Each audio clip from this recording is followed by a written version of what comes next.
bago tayo mag-start sa ating pinaka-topic mga pre, gusto ko lang ising ito, no? Kasi, naalala nyo, meron pong kinasuhan si Boss Mike Cervera na isang loyalista ko, no? Naalala nyo yun, na nagsasabi na, loyalista ako! Pag usaping Malacanang, kami nandun, siya wala. Yan. O, loyalista daw po siya, mga pre. Ang galing. And then, etong taong ito, mga pre, di ba kinasuhan siya ni Sir Mike Cervera? Oo. Nung kinasuhan po siya, tuloy-tuloy na yan, no? Nagkaroon po ng 3 counts laban dito sa taong ito. And then, yun na nga, may hatol na sa kanya. Hinatulan po siyang guilty. Kilala niyo ba to? Etong taong ito? Hinatulan po siya ng korte na guilty. Okay? Guilty po siya, 3 counts. Kung mapapansin nyo, nagdadrama sa kanyang live. Di ba? Guilty po ha. Take note ha. Guilty. Ang hatol. Eto pa. Alam nyo naman na yung babaeng yon, kinasuhan niya lahat yung mga nakasama ni Boss Mike Cervera. Tropa ba? May kinasuhan niya lahat. Pero bago tayo mag-move dun sa kaso niya sa lahat, pag-usapan muna natin yung sa kanya. No? Kasi, yun na nga, sa bagong pasok, okay? Ang hatol po sa kanya ng korte ay guilty. Ngayon, mabait pa nga sa kanya yung judge kasi alam niyo anong ginawa? Magbabayad siya ngayon kay Boss Mike Cervera ng 300,000 pesos. Okay? Pag hindi siya nakapagbayad, automatic, makukulong po siya. Diba? Makukulong po siya. Ngayon, ang pangit dito, ang pangit po dito, kumbaga, etong pangalan, saan ba kami nakasuporta, di ba, dito sa PBBM administration, di ba? Ang pangit po dito, nanlilimos po siya online. Di ba, hindi naman po natin ginagawa yon? Nanlilimos po siya online. Para makabayad ng 300,000 dun kay Boss Mike Cervera. Yun po yung pangit. Kasi sabi mo, loyalista ka. Di ba? Loyalista ka, tapos gagamitin mo yung mga subscribers mo, mga followers ninyo para manghingi ka sa kanila. Ang tapang-tapang mo makabanat, tapos nung naging guilty ka at pagbabayarin ka ng 300,000 pesos, ano nangyari? Lumapit ka sa mga subscribers. You are talking about Mami Peng, not of Takeru Miyamoto. Si Mami Peng daw po yung pinatalakay natin dito. Relax ka lang. Masyado kang atat eh. May purpose yan kung bakit nandyan si Takeru. May purpose po yan bakit nandyan yung si Takeru. Kasi kawawa po si Takeru dito. At sino pa po yung kawawa? Mamaya. Talakayin natin yan. Higo po tayong kape. Ayan na, like, share, subscribe po kayo dyan ha. Yun na nga. Manlilimos ka. Noon, matapang ka, grabe ka makabanat. Tapos nung naging guilty ka na, pagbabayarin ka ng 300,000 pesos, lalapit ka sa mga subscribers mo. Lalapit ka sa mga followers mo, manlilimos ka. Kami nga na, nakadikit yung pangalan, kumbaga nakasuporta yung pangalan kay Pangulong Bongbong Marcos, hindi nga namin yan ginagawa.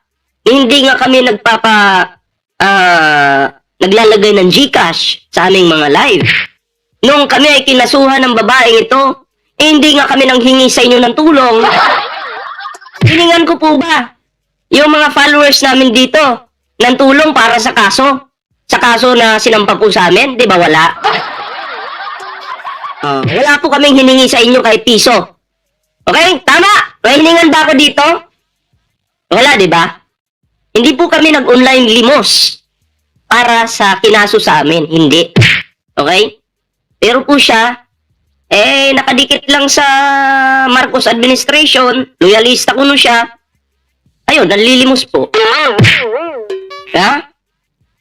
Ang pangit po ng ganun sa totoo lang. Kung nakadikit ka sa Marcos administration, wag mo naman pahirapan yung mga followers natin na, kumbaga, kukonsensyahin mo pa sila para lang matulungan ka. Diba? Wag naman ganun.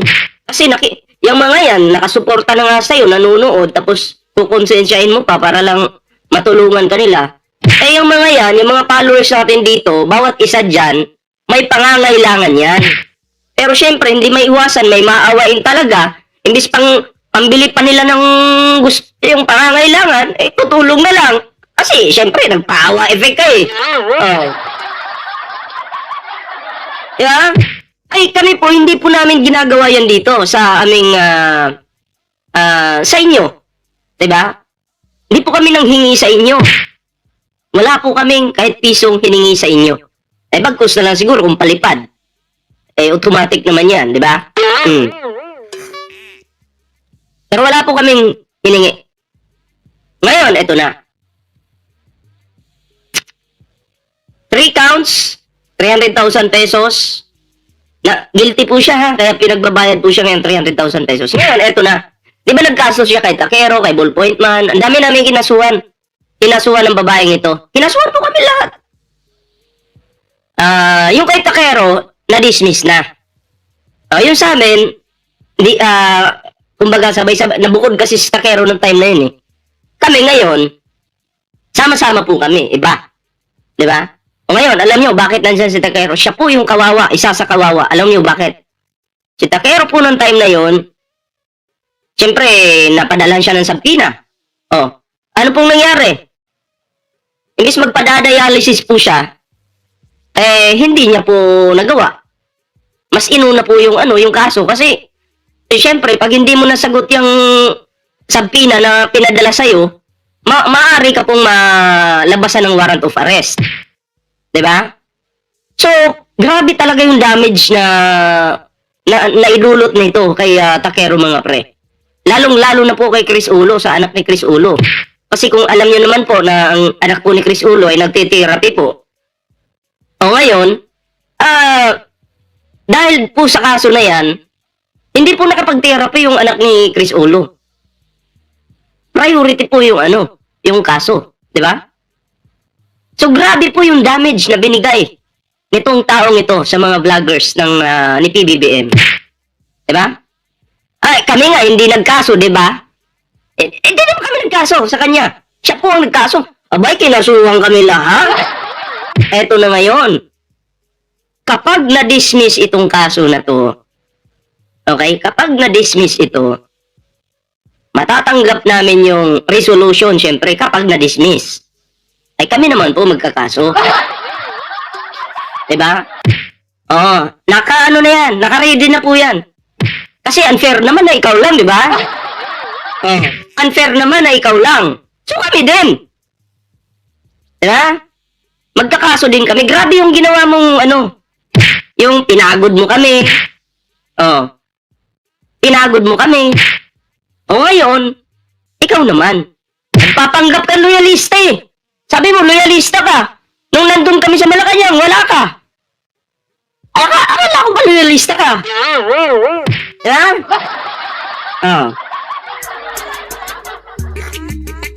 Ang pagkakamali mo, nilahat mo kaming kasuhan. Si Chris Ulo magkakaso din sa'yo. Si Takero magkakaso din sa'yo. Si Jake Magnus magkakaso din sa'yo. Good luck. Good luck na lang sa'yo. Diba? Good luck na lang sa'yo. Shoutout muna kay Nick Jaco Salem. Jacketan po natin. Walang jacket. Meron na. Good luck na lang sa'yo. Grabe ka kasi. Ma-pride ka, pero yung pride sa tindahan, 7 pesos lang. 7 pesos lang yan. Basta kami po, may kaso man kami, pero hindi man kami nanghingi sa inyo ng kahit piso kasi ayaw po namin kayong guluhin yung buhay ninyo. Diba? Naiintindihan ko rin yung mga kaibigan ni Peng na inihingi siya ng tulong, wala namang problema doon kasi choice nila yun. Nararespeto ko yun. Pero kasi ang pangit dito, parang ikaw yung gumawa ng kasalanan, tapos iba yung magbabayad sa kasalanan mo. Ganun ba yun? Tapos ang pangit pa, ang sasabihin mo kay Takero, pangit pa, sasabihin mo sa kanya na, ay, Takero, pareho naman tayo nanlilimos eh. Yung sakit mo nga, pinanlilimos mo. Magkaiba po kasi yun. Si Takero kasi may sakit. Hindi niya ginusto yan. Diba? Hindi niya ginusto yan. At normal naman po sa gobyerno, natutulong po sa mga nangangailangan, sa mga may sakit. Diba? Araw-araw po ginagawa yan ng gobyerno natin. Pero hindi po normal na nagkaroon ka ng kaso, naging guilty ka, magbabayad ka ng 300,000 pesos, tapos ipanlilimos mo. Ay, ang pangit nun. Diba? Ang pangit. Ang pangit ng ganun. Sasabihin mo, mahal na mahal ko yan si Takero. Sabi mo sa kanya, sa live mo, kanina, yan si Takero, mahal na mahal ko yan. Diba? Wish ko yung kanyang paggaling.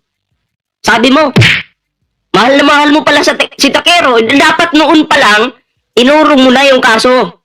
Kaso kay Takero, kaso mo kay Takero. Kasi mahal na mahal mo pala. Diba? Wag ka ng plastic. Madali ka plastikan. Tama na yung kaplastikan. Mahal. Maniwala ba kayo doon?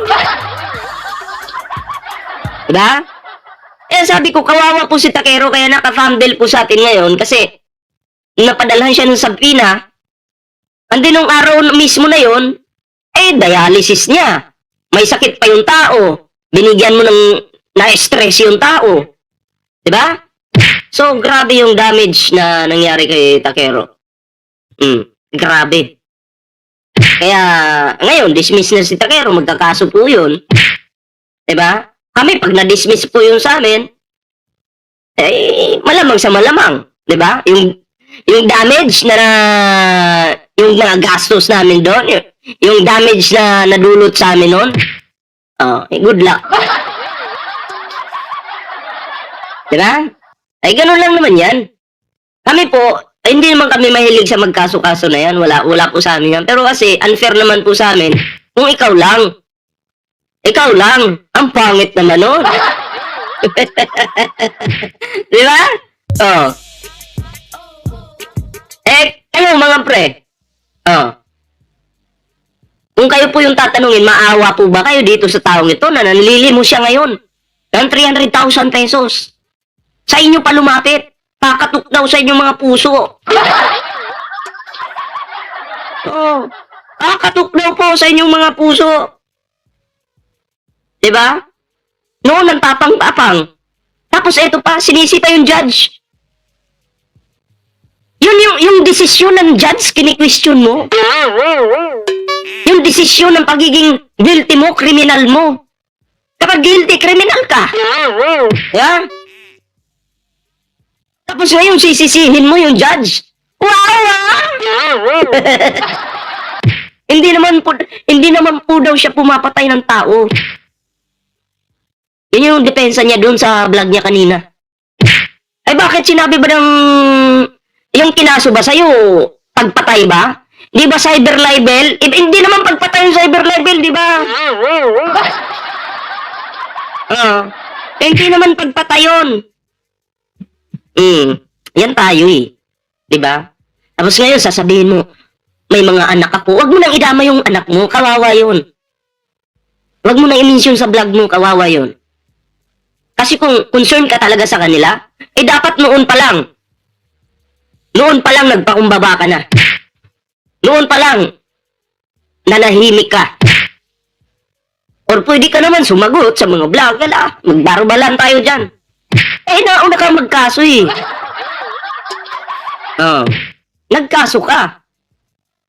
Malamang sa malamang, pag nakatanggap din kami ng resolution, ay kami naman. Ako po ay uuwi po ng Davao. uwi po akong Davao, doon po kami titira ng mga 10 buwan. Kasama yung misis ko. 10 months po kami doon. And then siguro, babalik po ako dito next year. So, doon po ako magkakaso. Oh. Diba? Doon po ako magkakaso. Para ma-meet mo rin yung mga DDS doon. Ma-meet mo rin, makita mo, mga DDS doon. Diba? Yung mga DDS na mga wala nang bilang.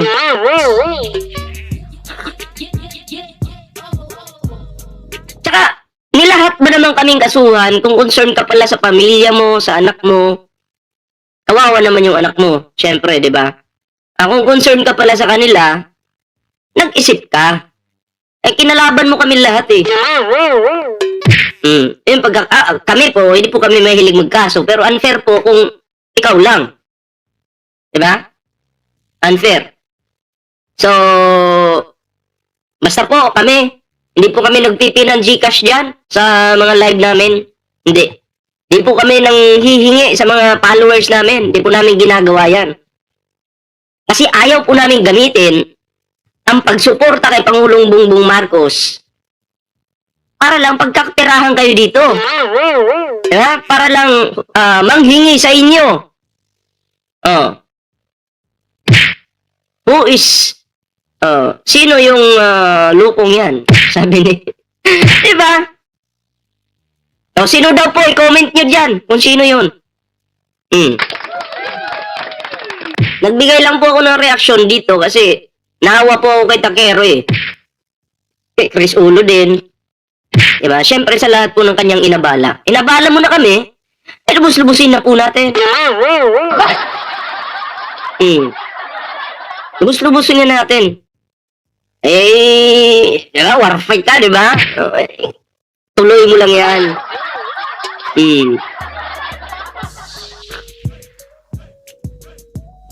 Isagad mo na hanggang buto.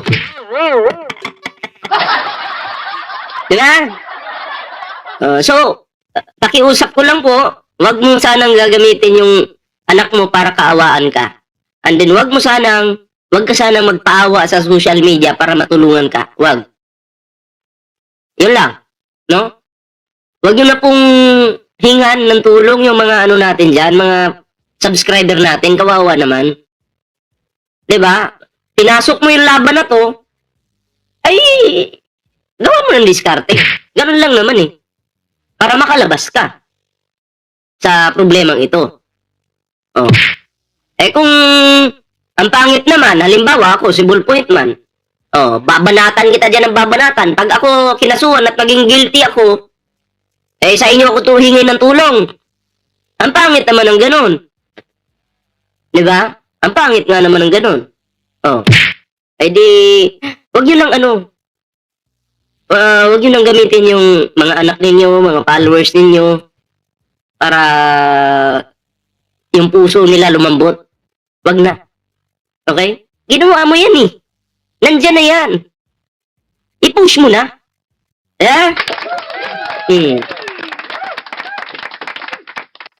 Ako, naawa din ako sa mga kasamahan kong vlogger, ano. Gets ko naman na kaibigan nila si Peng, which is nire-respeto ko naman yun. Naawa din ako sa kanila kasi sila po yung nagpo-post ng yung kumakatok po ng kaunting tulong para kay Peng. Sila po yung nagpo-post para kay Peng. Diba? Nakakaawa po sila pa yung nag-effort para kay Peng.